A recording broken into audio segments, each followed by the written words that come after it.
मकर संक्रांति के दिन 14 दीपक वाले उपाय से बदल जाएगी जिंदगी। दौड़ी चली आएंगी माता लक्ष्मी।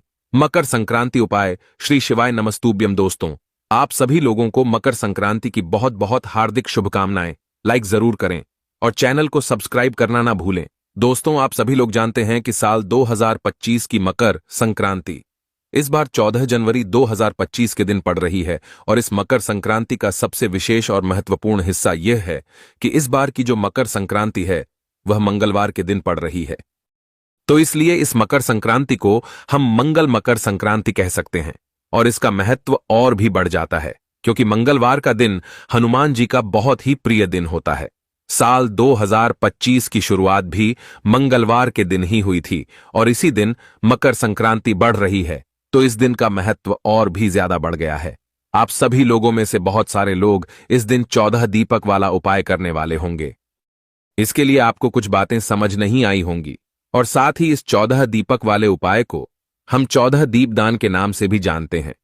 तो इस वीडियो में आप लोगों को इस उपाय के बारे में पूरा बताया जाएगा कि दीपदान कब करना है, कैसे करना है, कौन इसे कर सकता है।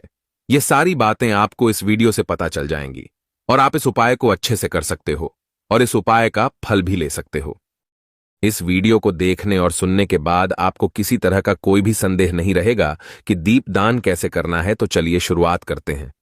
मकर संक्रांति 2025 मकर संक्रांति के दिन 14 चीजों का विशेष महत्व होता है और किसी भी प्रकार से अगर आप 14 चीजें मकर संक्रांति के दिन दान करते हैं तो इसका आपको विशेष फल मिलता है। तो यह बात भी आप लोग जानते हैं कि 14 दीपदान भी होता है। तो मकर संक्रांति को आप 14 दीपक वाला उपाय जरूर करें। तो आइए जानते हैं कि यह उपाय कैसे करना है। 14 दीपक वाला उपाय कब करना है। मकर संक्रांति के दिन किए जाने वाला 14 दीपक वाला उपाय आपको सिर्फ मकर संक्रांति के दिन ही करना है। इसके अलावा यह उपाय किसी और दिन नहीं होगा। 14 दीपक वाला उपाय किसको करना है। 14 दीपकों वाला उपाय घर की माता बहनों को करना है।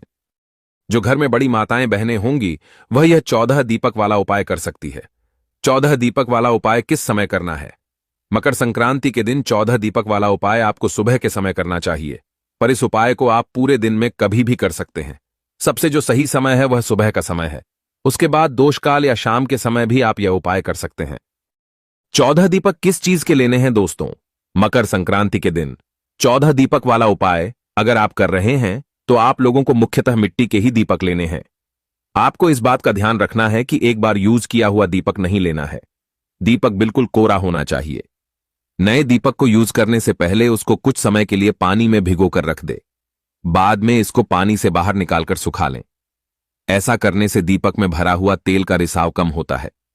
अगर आपकी आर्थिक स्थिति बहुत अच्छी है तो आप पीतल के दीपक दान करना चाहते हैं तो आप पीतल या तांबे या स्टील या किसी भी धातु के दीपक में दीपदान कर सकते हैं। और अगर आपके पास ये दोनों ही नहीं है तो आप आटे के दीपक भी तैयार कर सकते हैं। आटे के दीपक बनाते समय आपको इस बात का विशेष ध्यान रखना है कि आटे को गूंदते समय उसमें नमक नहीं डालना है। मतलब बगैर नमक के आटे की आपको 14 दीपक बना लेने हैं। 14 दीपक में कौन सी बाती रखनी है दोस्तों। दीपकों के अंदर आपको लंबी बाती रखनी है क्योंकि दोस्तों इस 14 दीपक वाले उपाय में हमें अलग अलग जगह पर यह दीपक जलाने हैं। पर कुछ जगहों पर गोल बाती ही लगती है तो कुछ जगहों पर लंबी बाती लगती है। पर अगर हम उपाय कर रहे हैं तो हम अलग अलग बाती के दीप नहीं जला सकते हैं, हमें एक ही बाती लगानी पड़ेगी। तो सबसे ज्यादा लंबी बाती वाले दीप ही हमने लगाने हैं। इसलिए हम 14 लंबी बाती के दीपक को तैयार करके 14 दीपकों के अंदर एक एक बाती रख देंगे। 14 दीपकों में कौन सा तेल डालना है दोस्तों। 14 दीपक तैयार करने के बाद उनमें लंबी बाती रखने के बाद अब बारी आती है उसमें तेल डालने की। तो यहां पर हम आपको बता दें कि इसमें आप 3 तरीके का तेल डाल सकते हो।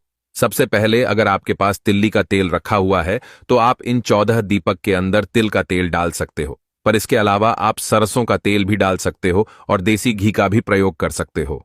अगर सरसों का तेल और घी डाल रहे हो तो उसमें कुछ काले तिल के दाने आप इन दीपकों में जरूर डाल देना। अगर तिल के तेल का प्रयोग कर रहे हो तो फिर काले तिल के दाने डालने की जरूरत नहीं पड़ेगी। दोस्तों, दीपकों में तेल डालने से पहले इस बात का ध्यान रखें कि दीपकों के अंदर एक ही तरीके का तेल डलेगा। अब आपकी मर्जी है कि आपके पास कौन सा तेल आसानी से मिल जाएगा, वह तेल आप इस उपाय में प्रयोग कर सकते हैं। 14 दीपक को कौन सा तेल डालना है, इसके बाद आप सभी दियों में तिल डालना है। तिल आप कोई से भी ले सकते हो, चाहे सफेद तिल चाहे काले तिल। अगर आपने पहले से ही दीपकों में तिल का तेल डाला है तो आप तिल ना डालें तो भी चलेगा, परंतु अगर आपने सरसों का तेल या फिर देसी घी का प्रयोग किया है तो आप तिल अवश्य डालें। आपको हर एक दिए में थोड़े से काले या सफेद तिल डालने हैं। मकर संक्रांति के शुभ अवसर पर काले तिल का प्रयोग भी बेहद शुभ माना जाता है, क्योंकि काला तिल शनिदेव का प्रतीक माने जाते हैं, तो काले तिल का प्रयोग में लाने से दीपदान का महत्व और भी बढ़ जाता है। 14 दीपक का तिलक कैसे करना है दोस्तों? इसके बाद आपको सभी दीपकों को तिलक करना है।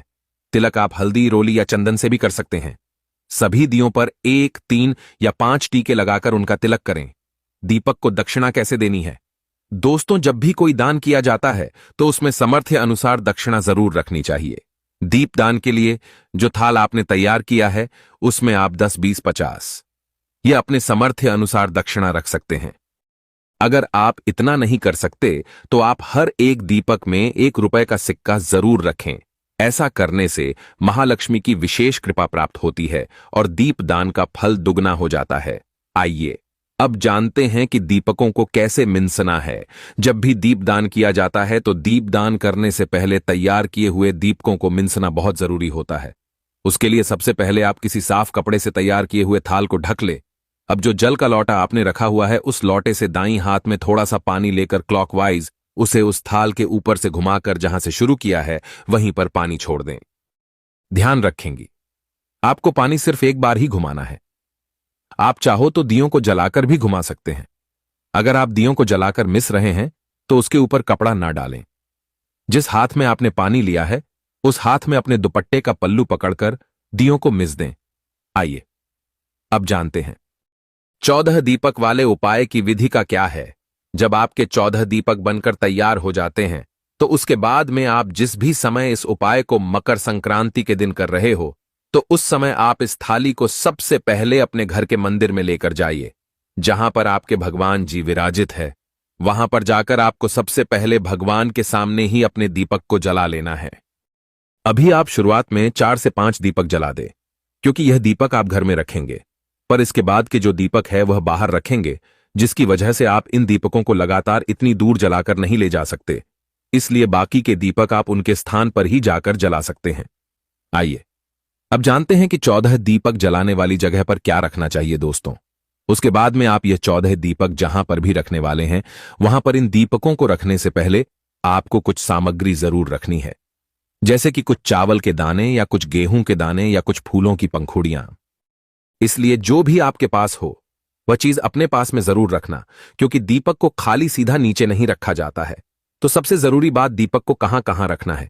दोस्तों, जैसे ही आपकी पूजन की थाली तैयार हो जाती है आप इसको अपने घर के मंदिर में जलाकर तैयार कर लेते हैं। उसके बाद अब आपको यह दीपक 14 अलग अलग जगह पर जलाने हैं, जो हम आपको बताते हैं। तो सबसे पहला दीपक आप अपने घर के मंदिर में ही जलाएंगे, जहां पर आपका लड्डू, गोपाल या फिर भगवान की प्रतिमा विराजित है, और भगवान से प्रार्थना कर लेंगे। दोस्तों, दूसरा दीपक आप अपनी थाली को साथ में लेकर सीधा अपने घर की तुलसी मैया के पास जाएंगे और दूसरा दीपक वहां पर रख देंगे। तीसरा दीपक आप अपने रसोई घर में रखेंगे, जहां पर आप अपना भोजन बनाते हैं। चौथा दीपक दोस्तों आप अपने पितरों के लिए रखेंगे, जिसकी बाती का मुख दक्षिण दिशा की तरफ होना चाहिए, या दक्षिण दिशा में आपको यह प्रित वाला दीपक रखना है। पांचवा दीपक दोस्तों आपको अपने घर की चौखट पर रखना है, जो चौखट आपके मुख्य दरवाजे पर बनी हो। छठा दीपक आपको किसी भी नदी, बावड़ी, कुआं, तालाब या सरोवर के पास जाकर जलाना है। अगर आप इस छठे दीपक को कहीं बाहर जाकर नहीं जला सकते तो आप अपने घर में ही एक थाली लीजिए। उस थाली के अंदर शुद्ध जल भरिए और उस जल के अंदर थोड़ा सा गंगा जल मिला दीजिए, और अपना यह छठा दीपक इस थाली के अंदर जल के बिल्कुल बीचों बीच में रख दीजिए। इस तरह आपका नदी के किनारे दीपदान हो जाएगा। सातवां दीपक दोस्तों अब आपको अपने घर के पास जो भी बड़ा वाला बेलपत्र का पेड़ हो वहां पर जाकर जला देना है। आठवां दीपक दोस्तों अब आपको अपने घर के पास में जो पीपल का पेड़ हो वहां पर जाकर जला देना है। नववां दीपक आपको अपने घर के पास में जो आंवले का पेड़ हो वहां पर जाकर जला देना है। दसवां दीपक आपको शमी के पेड़ के नीचे जाकर जला देना है। 11वां दीपक आपको बड़ या वट वृक्ष के पेड़ के नीचे लगाना है। किसी भी पेड़ के नीचे दीपक लगाने से पहले इस बात का ध्यान रखें कि इससे पेड़ को किसी प्रकार की हानि ना हो। 12वां दीपक आपको भगवान शिव जी के मंदिर में जाकर जलाना है। 13वां दीपक आपको किसी भी यज्ञशाला में जाकर जलाना है जहां पर यज्ञ कुंड बना हो या यज्ञ होता हो। 14वां दीपक दोस्तों आपको गौशाला में जाकर जलाना है जहां पर गाय बांधते हो या फिर गाय रहती हो।